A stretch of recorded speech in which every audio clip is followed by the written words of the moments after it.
I'd have wanted us to stay through the night, but unfortunately we can't do that. And I'm really sad that we couldn't take everybody who wanted to ask a question. But I will, before we leave here, give an email address, to the MC. He'll announce it. And for everybody who didn't have the opportunity to ask a question, I would ask you to send your questions to that email, and we would respond to you on your personal emails. But let me take the first one. The gentleman who asked about vehicles, I'll let the Minister of Finance handle that. And I'll tackle the electricity and water, yeah? Yeah. Electricity and water, PURC is the organization responsible for regulating tariffs. And you say you just came from Ghana and they have just increased. I thought I was at pains to explain to you why the tariffs have had to go up. It is because we've shifted from use of gas to use of light crude oil. And that is why the tariffs have had to go up. If you ask anybody in Ghana, the electricity system is getting better and better every year. It's getting better. We went through the energy crisis, yes, but the transmission system is better. We're replacing all the substations. We're putting in new transmission lines. We're reducing the number of houses and residences that are sharing the same transformers. And so a certain number of houses must have one transformer. And so you find that the system is getting more and more robust. But it can't be the same as you enjoy here. Where's the gentleman? Yeah, it can't be the same as you have here. You get my point. Because if you don't pay here, you get cut off. Yeah? In Ghana, people steal electricity. And when we're putting prepaid meters, so that you have to go and pay before you use. And people won't allow you to even change their meter, not even to be able to enter their houses to change the meter. And so they want to have the credit meters, and with the credit meter, you have to go and pay at the end of every month. And they won't pay, And so it's not the same society. The level of awareness is not the same. You get my point? And here, a lot of your electricity is run by the private sector. In Ghana, it's government. And Ghanaians' attitude towards state-owned enterprises. That is the problem we have. And so we're trying to make it better, but it will not happen overnight. It takes time. And so that's why I told you we're bringing independent power producers to come in. We're trying to restructure the electricity company of Ghana so that it's more business-like in terms of the work that it does. And that's why we're instituting the energy sector reforms. And I told you we're working with the United States of America on the new compact to make our energy sector more efficient. Because if we don't have enough energy and electricity, this economy is not going to grow. And so we're working on it. It's work in progress. And I hope that you will call back home and ask them to understand, when some of these things happen. Water is a typical example. Over the last 4 or 5 years, government has spent almost $1.5 billion on the water sector. We built new water plants in almost every community. Indeed, we've increased access to water from about 45% to 62% over the last few years. And the problem is Ghana Water Company is a government-owned enterprise. They won't even go out there and collect their revenues. And yet when you want to involve the private sector, there are some Oxfam and some international NGOs working with local civil society organizations that say they are the coalition against privatization of water. Meanwhile, the ordinary person has to go and buy water in a bucket higher than the tariff Ghana Water Company charges. And so if we allow public-private partnership in the delivery of water, we'll be able to deliver water to more Ghanaians at a cheaper rate than they are currently getting it. We build water plants, and they'll run the water plants until it breaks down. And then they'll come back to this man with a project and say, rehabilitation of Tamale water system. What happened to all the revenues you collected when you were running the water system? You should be able to replace those pumps when they're breaking down. But it is the mentality of a state-owned organization. And it will take time to change people's attitudes. But I'm determined to make sure that we inject efficiency into all these state enterprises.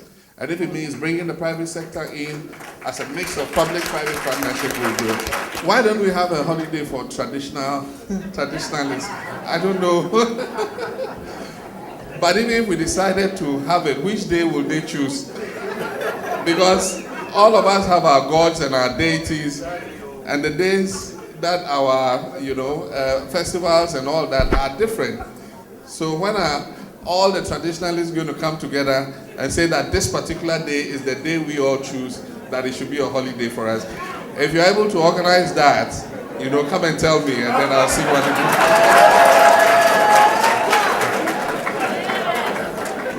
Health tourism.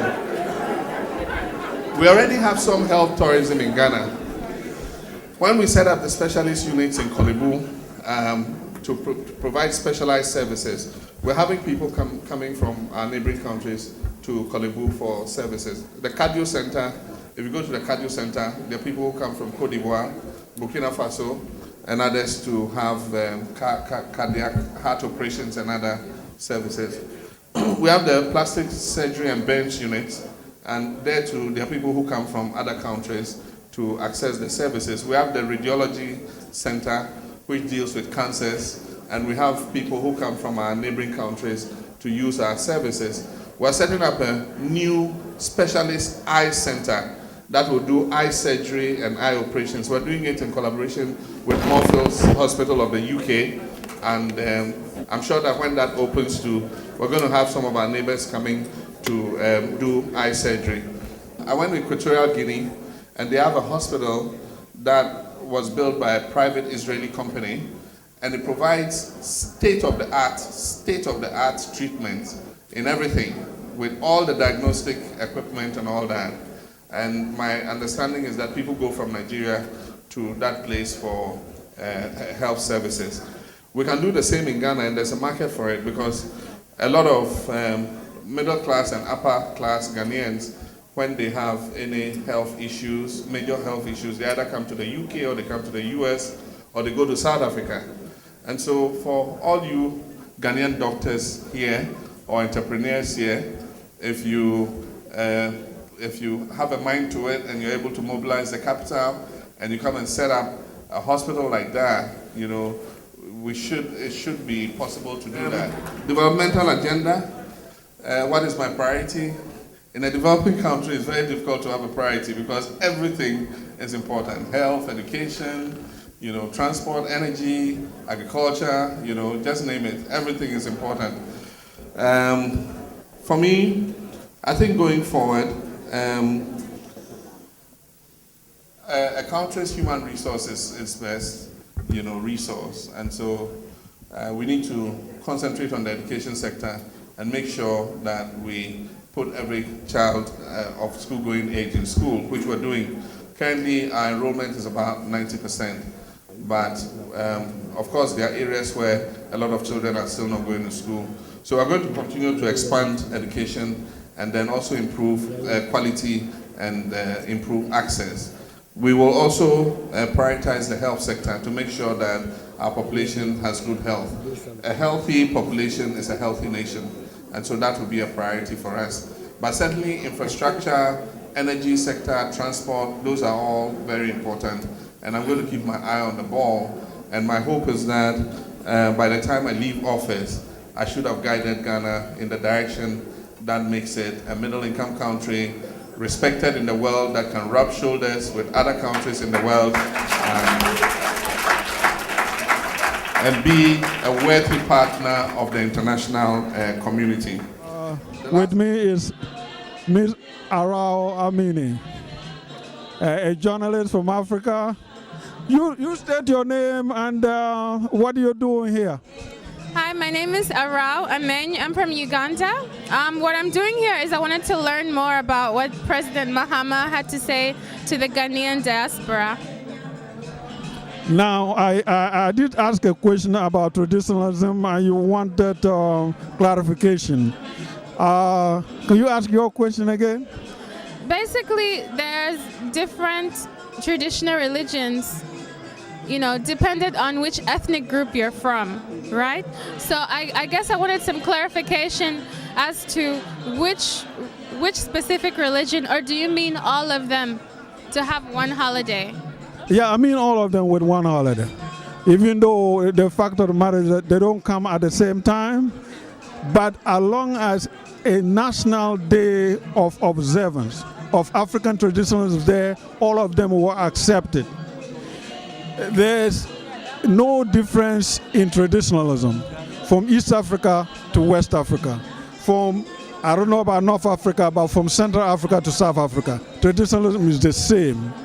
The only difference is that the names of the deities are different. The names of God is also different because of the many languages we have in Africa. But if you talk about concept of prayer or concept of divination, it's the same from West Africa to East Africa, from Central Africa to South Africa. Thank you for your clarification. Okay, thank you. This is Mr. Sam Amoa. Mr. Samuel Amoa is the president of Upper East Community. Mr. Amoa, welcome. Thank you. Thanks for having me tonight. What did you think about the president's address to the Ghanaian community?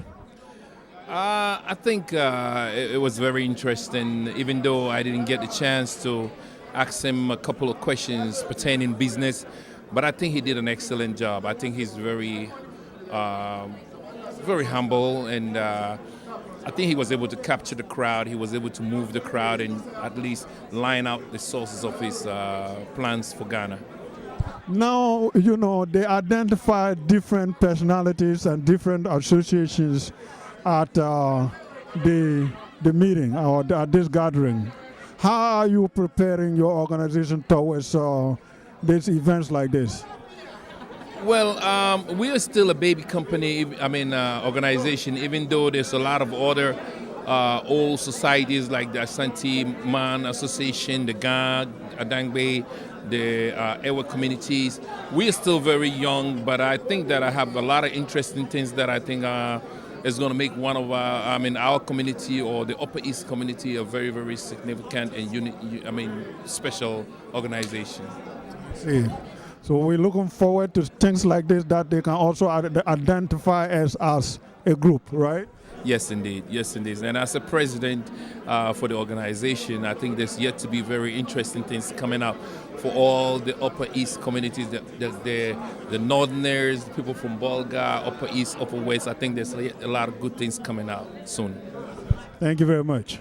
So how did you like the president's address to the Ghanaian community? You know what? I love him. He's a man of integrity, very smart man, very dedicated. This is my first time meeting the president, and I really like him. You think things will change for the better in Ghana, as he called it, the Better Ghana Agenda?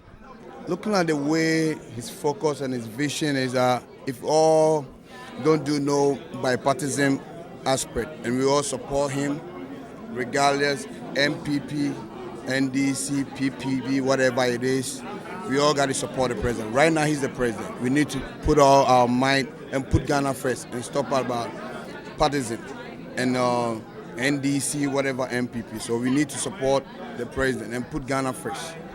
So as a president or leader of a group and as an individual yourself, how are you going to contribute constructively towards the advancement of Ghana as a group and as an individual? First of all, this is my goal. I always preach. Let's put the interests of our people first. In order to push a country forward, we need to build as an individual. We need to have a group and support the goals of our leaders. If the leaders come here and we don't support them and we don't know what they want to achieve, there's nothing we're going to make at the end of each goal. You know, understand? First of all, when we go to meeting, this is what I preach to the people. You know what? Let's put Ghana first, because the whole world is watching us. Look at what happened individually after the verdict, and we all came together as one country. And it's so marvelous. And I'm so happy, I'm so excited that there was no conflict, nothing happened, and now Ghana is a gateway to Africa. Thank you very much.